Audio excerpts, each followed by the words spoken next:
He kōna I purangi tēnei nā te reo irirangi o Aotearoa.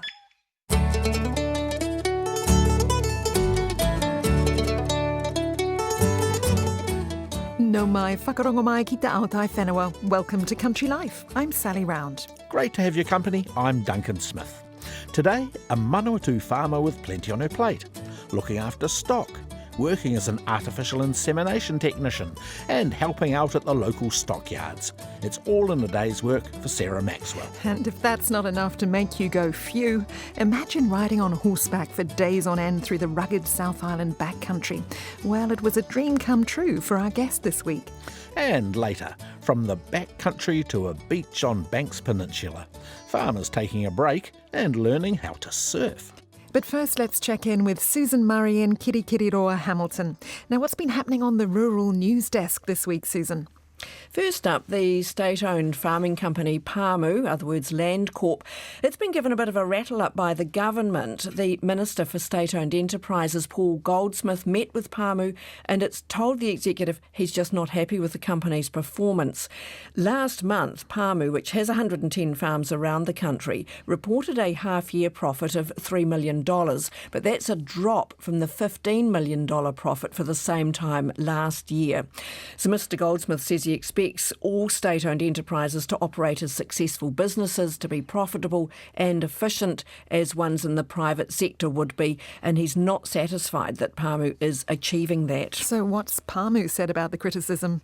And Chief Executive Mark Leslie described the conversation with Paul Goldsmith as very constructive, and they are focused on driving performance and increasing revenue. We've acknowledged that we've got some opportunities that exist around continuing to drive farm performance, and it was part of when I came in and we had a little refresh to the strategy, and that really brought farming excellence to the core of it, whether it's pasture management, whether it's reducing stock wastage, or whether it's reproductive performance and things like that. So we talked through some of those areas where we're really focusing. We also talked through the challenges that all agriculture is facing at the moment with the cost squeeze and then returns, whether it's dairy, whether it's sheep and beef, returns being back from where they have been. Now let's look at these drought conditions at the top of the South Island. Associate Minister of Agriculture Mark Patterson's been on the ground there this week. Yes, he wanted to really have a look at those dry conditions for himself. Since some of these farms in Marlborough and Tasman, they haven't had any decent rain for 8 months. It's very, very dry. And he says these conditions really are challenging. Farmers are coping not too bad so far in the sense that it was pretty well forecast, but now's the tough time when we're getting into autumn, trying to get some feed away for winter, the long grind of feeding out for weeks now, with winter still well away. So it's been a tough time for all concerned. Mark Patterson didn't declare a drought, but he says they will be monitoring the situation. And I guess, Sally, it's worth noting that while this drought is really tough for the pastoral farmers, winemakers in Marlborough say that for the harvest, which is now underway, sure, it's going to be smaller and quick, but the quality is outstanding, and they've had enough irrigation water so far. And then jumping up to Northland, the kumara growers there, the harvest is underway, and they're saying it is excellent. The supplies are ramping up. Orange kumara adding to the red ones now. They say it's just going to be great. And after last year's disaster when the crop was 70% down following Cyclone Gabriel, it's great that some money is now pumping into that economy. That's great, isn't it? And another specialty milk sector's in turmoil. Last week we reported on issues with the sheep milk industry, but now dairy goats, they're also having it tough. And for a couple of seasons now, they've been asked to supply less milk and their payout has halved. And it's just made many businesses financially unviable. A lot are getting out. One Waikato farmer we spoke to says it's just heartbreaking to see things crumbling in this tight-knit community. But the situation is a mess and many feel they can't wait for things to come right. Dairy Goat Cooperative Chief Executive David Hemmerer says that access to the China market has dried up. China's encouraging its customers to buy local and the birth rate's dropping. So they've got a three-way problem there. And he says the co-op is acutely aware that suppliers are under huge pressure. It's pushing as hard and as fast as it can to develop new markets and new products. And then in doing that, steadily increase the amount of milk that can be supplied. But that will not be an overnight fix, and it will be a grind to work our way forward on all those fronts. So quite a sad change. Just 4 years ago, the goat milking sector was buoyant and they were actually looking for more suppliers and milk. Support is growing to keep the ban of exporting live animals by sea in place. There have been more than 10,000 people signing a parliamentary petition. They're urging the government not to reverse the ban on these live exports. Dr. John Hellstrom, he started the petition. He's a former National Animal Welfare Advisory Committee chairman. He spent 4 decades working alongside the livestock export industry as a veterinarian, and he says that reversing this ban on live animals by sea, which came into force last year, would be a mistake. Well, I'm really sad about it because we've taken a long time to get to the point we're at now where the trade has stopped. And because a few people can make money out of it, we're now talking about reactivating it. People from all over the world are looking at New Zealand and saying, what's going on? You know, you've been world leading in this regard and now you're turning your back on the animals again. And that concerns me. But my primary concern is with the cows. Dr. Hellstrom says that even setting up exports to a gold standard, it just won't be good enough. The Associate Agriculture Minister for Animal Welfare is Andrew Hoggart, and he says he's seeking advice on amending the legislation, and there's no timeline for that at the moment. Now, the spotlight's on the forestry industry still. The Forest Stewardship Council's come out with some comments about forest harvesting practices on the East Coast. It has. It's FSC for short, and you'll see its label on many timber products, whether it's greeting cards or a wooden table. And it basically is the organisation that says this tree has come from a forest that has been responsibly harvested. After Cyclone Gabriel and some storms in 2017 and 2018, huge volumes of slash damaged property and infrastructure on the East Coast. So late last year, the Forest Stewardship Council sent an overseas auditor to Gisborne. It was there to check out the auditing practices of SGS, and another company preferred by Nature. These companies audit New Zealand forests on the FSC's behalf. The result was a damning report. It found serious shortcomings in the auditing procedures, and it said the businesses are only one step away from having their certification rights suspended. And it went on to say that it's most uncommon to have so many issues with an audit body. So as a result, FSC is getting these auditors to get together and discuss best auditing practices. And it says because of this increased scrutiny, auditing practices in the Gisborne region will improve. And just quickly, Sally, news from the wool carpet maker Brenworth. They're expecting to return to full yarn production by July after damage from Cyclone Gabriel shut down its Napier plant. Great news for the wool industry. Thanks very much, Susan. Country Life, bringing you the sounds and voices of rural New Zealand. 3 horses named Moose, Rasta and Alex have helped make a dream come true for our guest this week. I'm Carolyn Van Honor. I'm originally from Germany and I've been living in Cromwell in New Zealand for the past 8.5 years. I run a horse tracking business here. About a year ago, me and my very good friend Nikki, we took 3 of my horses and we rode the length of the South Island of New Zealand on horseback for 3.5 months. Does it take a lot of planning to do something like that, or do you just hop on and go? It does take a lot of planning for sure. I mean, we were talking about it for a long time, like for years, but the proper planning probably started about a year before we started the journey. And yeah, there was just a lot of talking to people that, you know, do a lot of backcountry horse riding, and obviously talking to a lot of farmers and landowners, because most of the time we would ride through backcountry and through big stations and all that. How did the horses take the journey? Were there any problems with them getting lame? And how did they manage steep country? They were incredible. So the horses are my tracking horses for my tracking business. But what I do at work is very easy, you know, like 2-hour rides for beginner riders, really. So nothing too challenging. They weren't used to river crossings or anything like that, you know, and for that they did really incredible.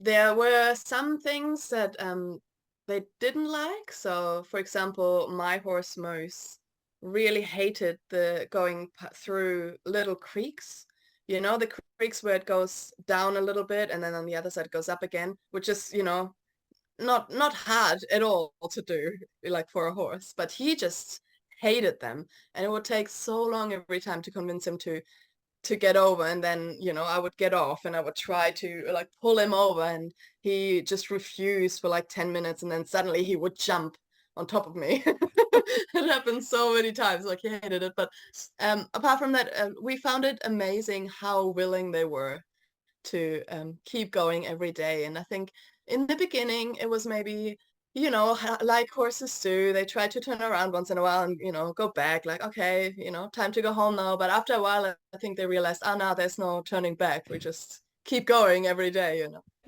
Not so tough for you, I guess, being on horseback. Or are you expending a lot more energy than you would think you would? Yeah, I mean, it does get exhausting. I mean, it's not only physically, but mentally as well. We would spend usually 8, sometimes even 10 hours in the saddle. Like your butt gets sore after a while, for sure. Like usually after at least 6 hours, maybe, we would get off and walk for like half an hour, because it's just, yeah, always sitting in that position. Yeah, and then on the other side, of course, it was always looking at maps and, oh, where do we have to go next? And where does the track go? And like, we got to turn right soon. And you don't ever stop thinking about what's coming next. And Thinking not just about yourself, but your horses. That would add a lot more pressure to such a journey, I guess. yeah, for sure. I mean, I love my horses with all my heart. Like, I would never want anything to happen to them. And that would have been the worst. Like, the thing I worried about most was what if a horse hurt themselves? Because they can be quite fragile, right? If they hurt their leg and they can't walk anymore, and we're in the middle of backcountry, there's not much you can do. So I was very worried about that. But yeah, it worked out. Everything worked out and nothing major happened, no major injuries. What was the scariest moment of the trip? We had just come down from a saddle, and on that day we were gonna ride out back onto the road, and we had to ride on a hiking trail. It was quite a steep hill, and the hiking trail was like just wide enough for a horse to walk on, but it was quite steep. And the thing is, like on tracks like that, we would walk the horses, we wouldn't ride them. Nikki was leading Alex through, and that was fine. And then Rasta was in the middle, and he was meant to follow them. But instead of following them on the track, he went up the steep a bit, and he actually ended up falling over himself onto his back, and fell down this creek bed through like a lot of madagori bushes, those really prickly bushes. And those bushes stopped him from falling all the way down the hill, which was lucky. He was just lying on his back, like legs spread out wide open, like he couldn't move. We just tied the other 2 horses onto some bushes and tried to fight our way through the bushes to help him get out of there. And it took us probably like 20 minutes. He was like stuck on a boulder with a saddle, thankfully saddle and not his back. But yeah, we had to kind of drag that boulder out of underneath him and try to help him, get back on his feet. He was okay? Yeah, he was okay. He had a couple scratches, and he was just all over, full of these prickles. Took us probably half an hour to clean him up, but then, yeah, he was all right. There were quite a few big river crossings, and that for me, because we were both not really experienced in that, it was kind of like pure adrenaline when you have to ride through like a deep river, and you're not quite sure how deep it's going to be, and you're just kind of trying to make it to the other side. It was always quite exciting. The farriers we used did such a great job. We only had to reshoe them once on the whole trip, and thinking of the terrain that we were walking on, especially after the second shoeing, there were so many really rocky terrains, you know, riverbeds and swamps and all of that. And the shoes actually stayed on until they were so thin, so worn through, that the middle of the shoe split in half. 3 days before we finished, one of the shoes fell off. When people ask what was the best part of the trip, the first thing that comes to mind is the people that we met along the way, and they got to know, and everyone was just so nice to us and took us in, let us stay, even sometimes cooked us food, and we were just so incredibly grateful. We couldn't have done it without the help of all those people. Carolyn Van Honor reminiscing about her journey on horseback through the South Island last summer. She and Nikki had a support vehicle for supplies, including hard feed for the horses, which Caro says were vet-checked thoroughly for the trip. They ended up on the beach in Picton a 1,500 kilometre trek from their starting point at Bluff. Take a look at the images Caro took on our webpage, rnz.co.nz/country life. The farmer we're meeting now has several jobs. She's an artificial insemination technician and farms sheep and beef. She also works at the local sale yards, and as if that's not enough, she's active in her local young farmers group. All this while taking on more and more of the family farm, helping out her father who lost a limb in an accident. I caught up with her checking on stock one afternoon in early summer. Come on, Jen. This way. My name is Sarah Maxwell. I'm a farmer from near Feilding in the Manawatu. Give us a bit of a lowdown of what you've been up to this morning.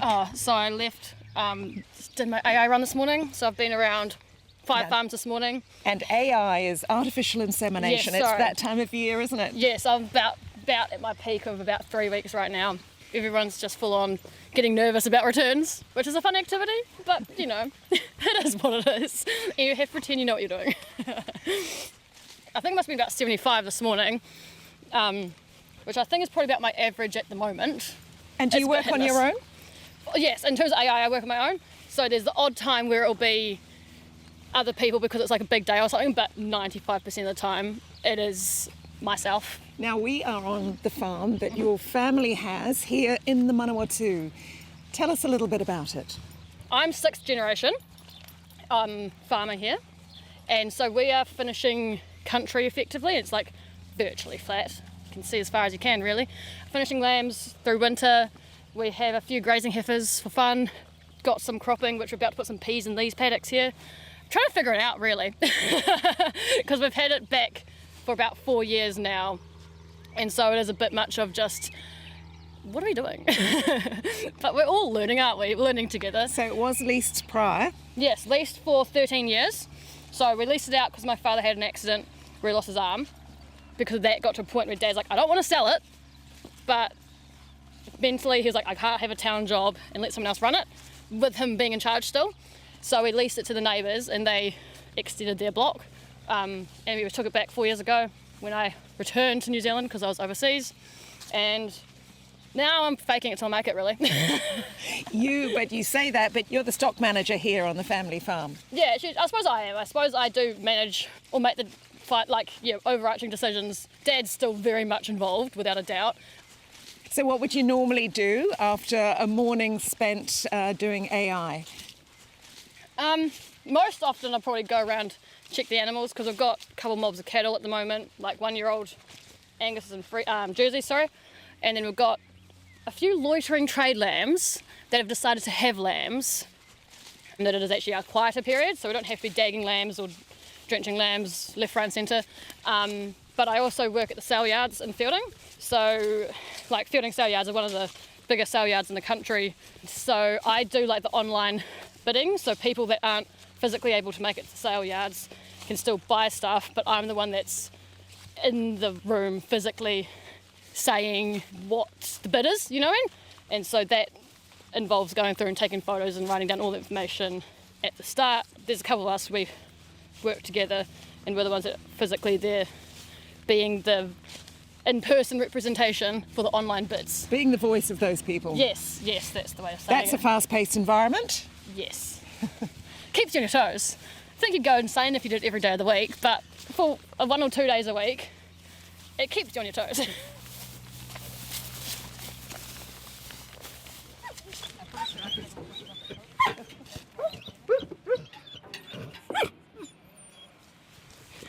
Use her for work? Yeah. She's getting there. She's only young still, but she is getting there. And I'm also not the best dog trainer, but I mean, you know, together we're getting there slowly. Nah, this winter she's actually come a long way. She doesn't like Jersey heifers.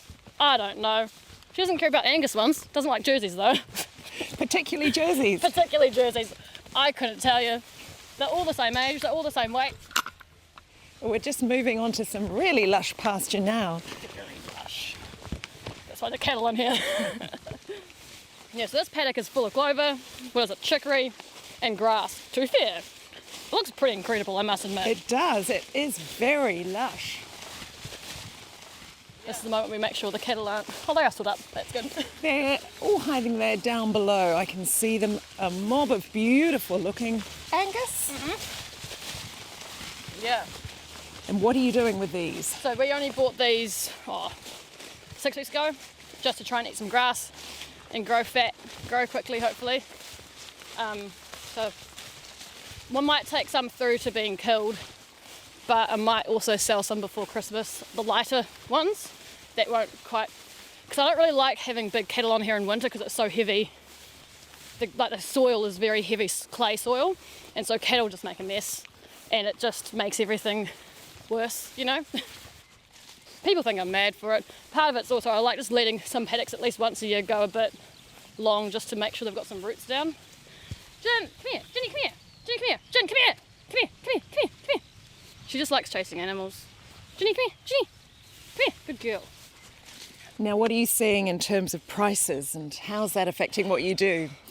The sheep is not fun. The sheep situation is not great. To be fair for us, though, we work on margins. We're predominantly lamb trading. Like right now, we don't have any trading lambs on, apart from our own couple of hundred bred ones.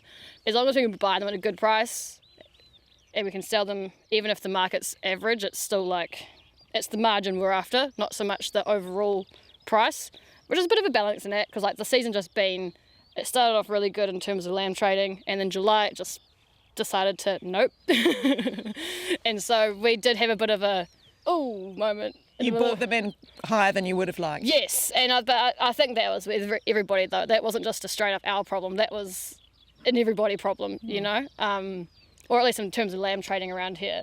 So who makes the decisions around that? You or your dad, or both of you? I feel like it's probably becoming prominently more me, but Dad has still definitely got an opinion. Like not in a bad way, but he's definitely still. Well, he's seen it. He was trading lambs 20 years ago. Like I mean, he's been there and done it and like knows the systems, doesn't he? So how has it changed over the years, and what are you seeing, and what are you adding to the business? Well, I'm adding chickens. You're adding chickens. Adding chickens. Well, we'll get onto that in a sec. Yeah. But is there anything else around the actual growing of the stock? I suppose I'm still learning myself to a certain degree, and that is like what I really appreciate about my dad is like he is very good at being like, well, this is how I did it. Do with what that information you will. Like he's not very much like we have to do it this way, because I think a lot of people, if you go and like we have to do it this way, they just defences go up. Whereas I'm very much learning. I'm definitely still learning how this all works. Sarah, you did go to Lincoln, didn't you? Yes. What did you do there? I did a Bachelor of Commerce and Agriculture. So that was a 3-year degree down in Christchurch, and learned about business, I suppose. I definitely learned about stuff, but sometimes I'm like, did I? Was the intention always to come back to this place, to the family farm? I think it always has been like the long-term game. And I think because I came back here when I just turned 24 when I came back, and part of me even now still thinks, I'm like, as a female, there is going to be like, if I ever have family or whatever, there is the physical limitation of having a family. So I'm like, I'd rather get this type of stuff rolling now and add to it over time than start when I was 40 and be like, I feel like I need to retire. Good planning. You're getting lots of different experience, aren't you? Oh, for sure. And even in the last 4 years, the business itself has changed. How's that? So we did a lot of grazing, like dairy grazing heifers the first 18 months. And why did you want to get back into the sheep trading? A, diversity. B, historically, I don't love the idea of having lots of cattle here in winter. It's not great for the soil. No, sorry, it's terrible. Like they just stand, like as soon as it starts raining, they just stand in a corner and make mud, and they pack a sad. And we still have grazing heifers, but they're more spring weaners and some spring trading cattle. But it's more just trying to find that balance of looking after the soil and looking after the farm while actually making money, because at the end of the day, you need to make money to actually be here, doesn't it? So look at them. They are all very curious, and they're just watching us as we stand here while I interview you. They were just like, who are these people talking? Shall we wander back? Yes. Come on, Jen. This way. Do you have Jen playing? No, I didn't have to. You're still playing? Yeah. Ross Maxwell's my name. Lived on the farm here all my life, and 5th generation of our family to work this farm. Sarah's the 6th, and really proud that she's here to carry on the legacy. We're standing on the veranda here at your beautiful home. Has it been in the family for a long time? Yeah, yes. There was just bush here before my great-great-grandparents came here, and they built a little house just adjacent here, but that burnt down. This was built in 1900 or finished in 1900. Well, it started off as bush, and they cut it down and milked a few cows and grazed a few sheep until they got proper pastures and developed into a sheep farm, breeding ewes and cropping eventually. So you've pretty much kept it as your ancestors had it? Yeah, I suppose it has to a point, yeah, except we're finishing more lambs and only a few breeding ewes and quite a few grazing heifers. And you're still working on the farm? Yep, when I'm allowed. To be fair, Sarah probably does, well, she does the majority of the stock work and I do the majority of the tractor work. And Sarah's ideas, your ideas, do they mesh? Most of the time. Not always. Actually, Sarah's new ideas, good ideas have sort of carried on what we've been trying to do anyway, just different way of getting there. It must be great to have your daughter involved. Oh yes, very much. Yep, fresh ideas, younger muscles, always help. And probably the afternoons when there's a big mob of lambs just come off a truck and need a drink, it's probably time for me to find something else to do. But leave that to Sarah's apartment. Yeah, because you had an accident earlier on, and that 20 years ago. Yeah. Yeah. So that would have hindered your farming. Massive, life-changing experience. So I worked off the farm for a few years, selling machinery and travelling a fair bit with work and things like that. But yeah, the lure of home on the farm was pretty strong. And so yes, Sarah and I working as a tag team, I suppose. Back in the paddock among the cows, Sarah explains her plan to produce pasture-raised eggs for sale. She's bringing on a chicken caravan. Hens move around the farm in their solar-powered, self-contained home, doing their bit for the soil. It's got like the perches for them to sleep on. It's got the nesting boxes so they can lay eggs in it, and we've got a feeder outside of it which is going to be dragged around. But basically the trailer opens up in the morning because it's got 4 doors on the sides which automatically open in the morning, and the birds can go out and just eat grass and pasture-raised chickens effectively.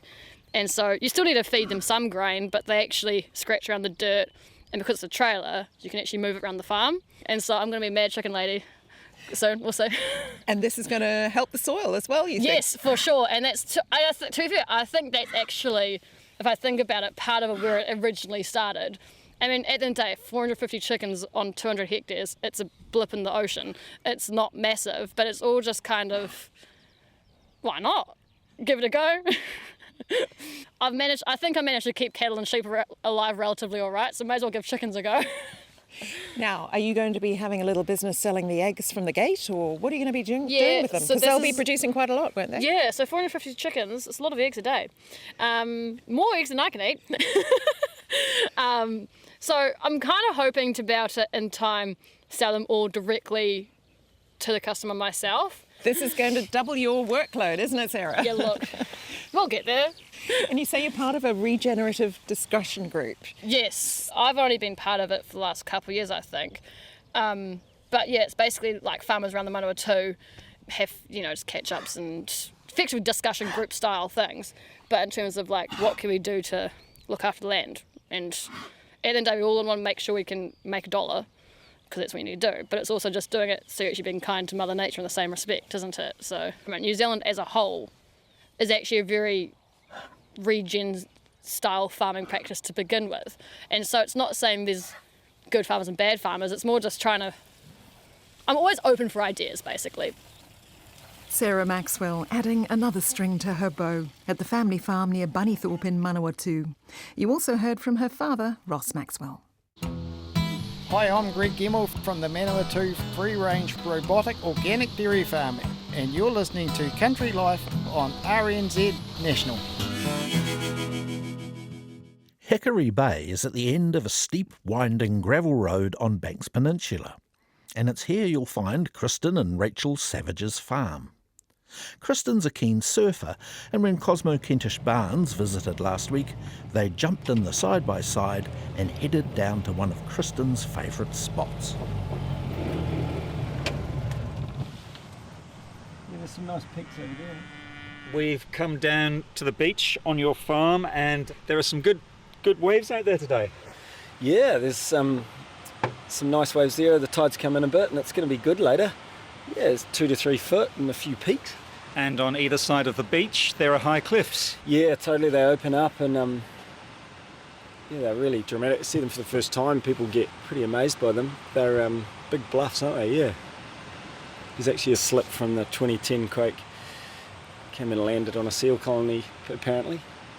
And there's a few cracks up in that paddock. And when we came, we thought, what are we going to call this paddock? Because you can actually see through some of them and you can see daylight through them. And my father-in-law said, how about we call that paddock EQC? So that's upper EQC and mid EQC up there. So you've got the land that goes right to the edge of the cliffs? Yeah, up to the top there. You can see that fence along there's a boundary fence, and then we're back up there, up the hill and out a couple of k's that way, up north, yeah. We can see some cattle up on the slopes there. Yeah, those Speckle Park beefies with calves at foot, 40 odd of those, and they're just chipping away at the grass up there. Look pretty happy. How handy for you that this farm here has a pretty good surfing beach. Yeah. Right at your doorstep. Yeah, no, it's pretty amazing. What's so special about this bay, from a surfing perspective? The swell's really consistent, and probably only need half a metre of swell to get chest to shoulder high waves. And the prevailing wind is offshore. When I say offshore, but it's blowing back out to sea, grooming the waves. And the way the big cliffs work there's a bit of trick of nature, and it makes these waves kind of clean. And so there's plenty of swell, and there's plenty of clean conditions, and that combination plus it's a nice peaky, bowly waves that come in, which surfers really like. And tell me about the farm. How much land have you got here?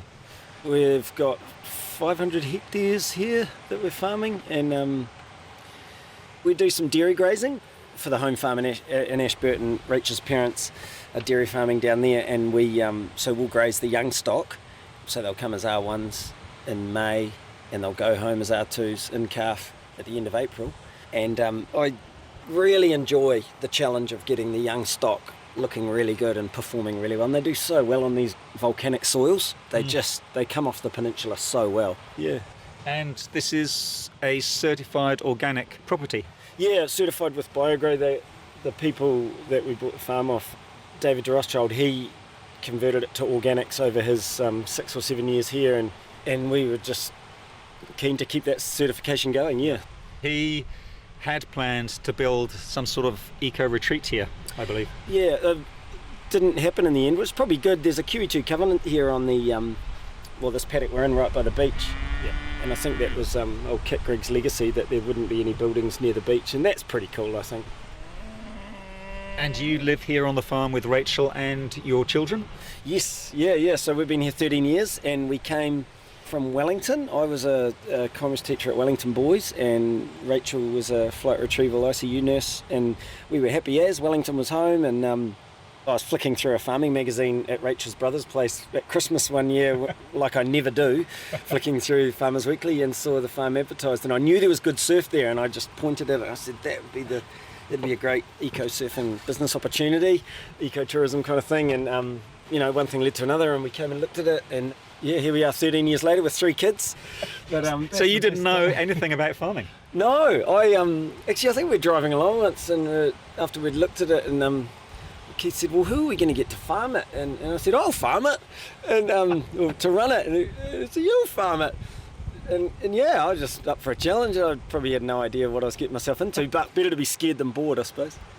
And Rachel's parents, Keith and Rosemary, are farmers down in Ashburton. That would have been quite handy, having that family advice. Oh yeah, absolutely. I mean, very steep learning curve going from teacher to farmer, and Keith and Rosemary are really, really amazing farmers, and I've learnt so much off them, and it would have been impossible, and we wouldn't be here without their help, and but it was kind of like sink or swim, and it worked. There's certainly some times where I thought, what the heck have I got myself into? When you first got here, did you head straight into the water? Well, I came here, I thought, the first thing you do when you wake up is you go surfing. but yeah, I probably didn't realise how many jobs there were to do and how many things needed fixing. And it's been a great thing actually right through, because it's been a break to be able to go out, and although everywhere you look, apart from out towards the horizon, you're seeing work, it's just such a good way to reset. It actually makes you more productive. Yes. Yeah. And talking about resetting, every Thursday afternoon you host the Surfing for Farming initiative. Yeah, so Here at Hickory Bay. Yeah, Hickory Bay, yeah. So there's about 25, or probably more, almost 30 now, chapters in New Zealand, and we've been running surf club here for probably 5 years, because I used to bring some of the school kids after school.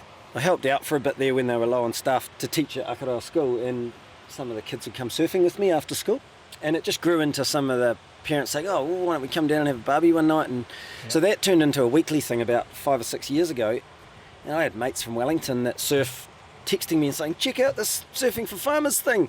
So I rang up the national coordinator and said, hey, we'd be happy to open a chapter here, and might as well lay it over what we're already doing with Surf Club. So, and I'm sure there'd be some crew keen, and it's a great initiative, and the whole mental health reset thing for farmers, and we all know it's all coming at you with farming. You know, a lot of variables you can't control is probably the main reason it's all encompassing. And so Thursday nights we'll get between 10 and 15 each week that come down and surf, and I can see why it's taken off nationwide, because I mean I've been involved in surf clubs for 25 years, and it's just got all the elements, you know, food, exercise, and sitting around a fire or a barbie and just chatting, and yeah, it's good.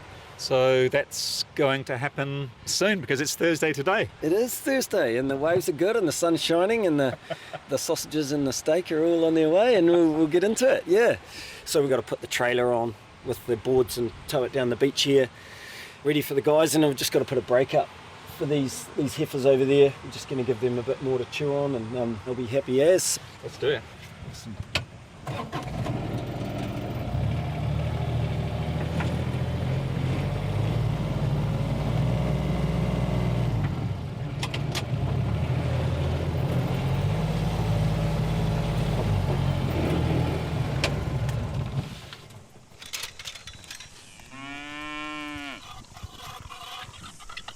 Kristen is break fencing off some of the paddock.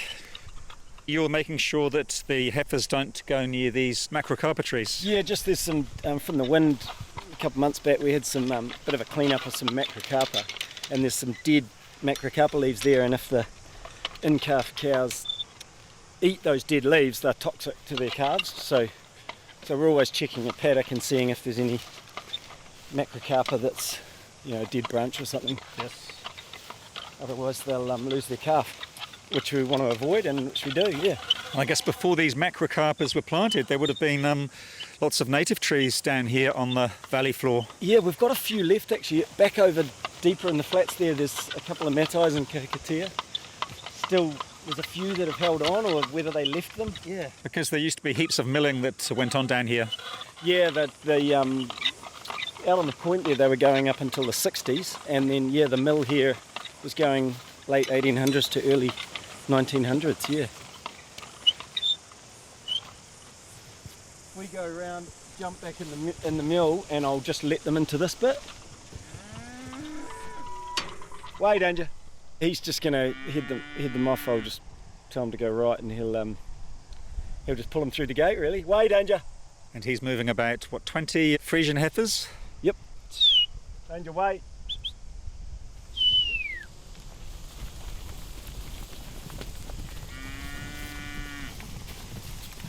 Good job, Danger. Well, okay, Danger. Good boy. Good boy. Get up. Get up in there. Now, Kristen, what's the history of this land? Who first came here?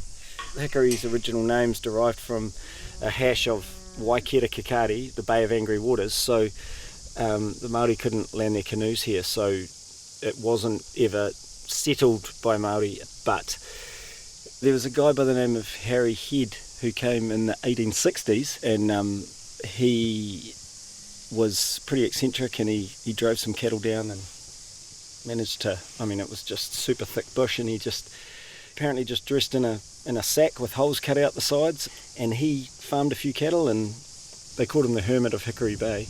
But yeah, he was pretty pioneering. Well, those farmers will be getting here soon, won't they? Yeah, they will. We better go.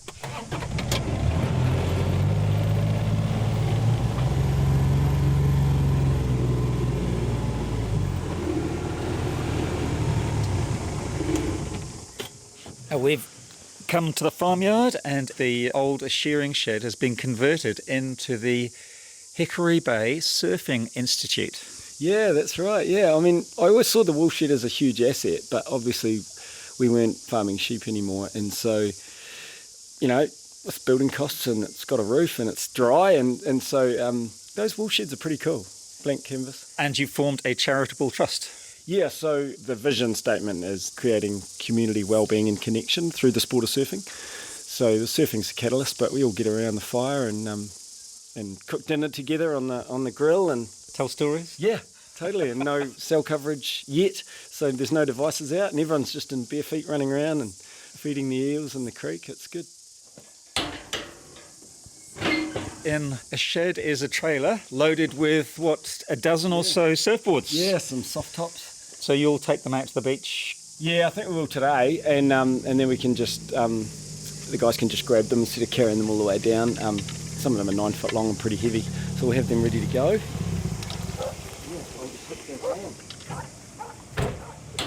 As soon as the farmers arrive, they slip into their wetsuits in the farmyard and head off for a surf. Hugh Eaton farms at Pigeon Bay. I'm here for two reasons. One is as a trustee of the local Rural Support Trust. That's about 5%, but 95% because I just really like coming down here, surfing. We are walking across a paddock now, heading towards the beach, and it really is quite an idyllic spot, isn't it? It is, yes, yeah. It's a classic peninsula bay in a way with the cliffs on both sides. It's unique with the amount of surf and sand along here. There's probably only a couple of other bays on the peninsula like this. Is Thursday afternoon always booked out for surfing? Yes, it is, yeah. I had a look around a while ago and realised that most of the others are about my kids' age. But they don't seem to mind. Had you done any surfing before you started doing this? Nothing for about 50 years, right back to holidays at the beach north of Wellington at Raumati, and sharing a huge old fiberglass board with two friends. Yes. What do you love about surfing? Why do you love being out there on a board? It's a little bit like some other things, like singing in a choir or going for a long run or something like that. It's just completely different and separate from day-to-day life, and gives you a break away from thinking about what's going on and just focusing on what we're doing now. We have got to the place where Kristen has dropped off the surfboards, and so I guess now you just go and do your thing. Yes. So these are all soft top boards for beginners, and they're great. They've been donated by different organisations. Yes. And surfing farmers here and around the country provides everything really. They provide wetsuits and boards and rash vests, and then various sponsors do a barbecue afterwards. And what Kristen's trying to do here just matches the Rural Support Trust's objectives really well. What do you do at Rural Support? 1 week in 4 I'm on the 0800 number. So I'm on for 24 hours a day for a week, every 4th week. So you can get calls any time of the day or night? Yes. Yes. Yeah. And does that happen? Yeah, it does. Yeah. It's quite a challenge really, because the phone goes and I never know whether it's going to be somebody wanting a chat or somebody wanting to, somebody really distressed, or somebody potentially thinking of suicide. So there's that challenge, which is quite stressful. Do you get trained up for those situations? Yes, I do, but I spent 40 years as a farm advisor and a valuer, and so I've got that background as well to go with it. The idea is that the person on the 0800 number takes the call, establishes a relationship, finds out what the issue is, talks for half an hour maybe. I talked to somebody the other day for nearly an hour and a half, but if they need it, then we've got a whole network of local volunteers who can go and visit the person and talk things over and point them in the right direction. People on the ground, because they're people that you don't necessarily know. No, we won't, no. And often it'll be somebody with a whole lot of things milling around in their head, just simply wanting a direction and somebody to talk to. So just talking can help consolidate somebody's ideas and help them move on to the next step of how to act and what to do and who to contact. Well, I can see why the Trust is backing the Surfing for Farmers initiative, because it ties in with those ideas of talking, sharing, and I guess forgetting about farm life for a few hours. Yes, it does. Well, it means, you asked me before what I enjoy about it, and I think that's pretty general. It means that people can come out for 2 or 3 hours or for an evening and do something completely different that's not related to the farm, and think about something different, do something physical. Get smashed by the waves. Well, if you fill your head up with seawater, it's good for clearing the brain.